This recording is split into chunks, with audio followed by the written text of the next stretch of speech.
better. She's our patron, and he must do much, much better. So unfortunately, that meant that he hated the hospital, particularly when he became king.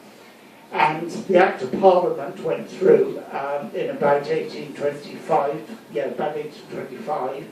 They wrote to the king, and he said, well, get stuffed, you know, what do I care? You've been criticising me.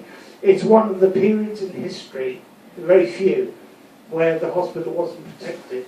If that hadn't been the case, there would be no St Katharine Docks, because you just didn't go against the Queen. However powerful you were, you couldn't take on royalty. So most unfortunate. And just by coincidence, Major General Bloomington, Herbert Taylor, was given a palatial new pad in Regent's Park. This is either coincidental or not. And then they built another hospital and church in Regent's Park. They did very little with it in 50, 60 years, although they did create a good school. That's one thing they did do.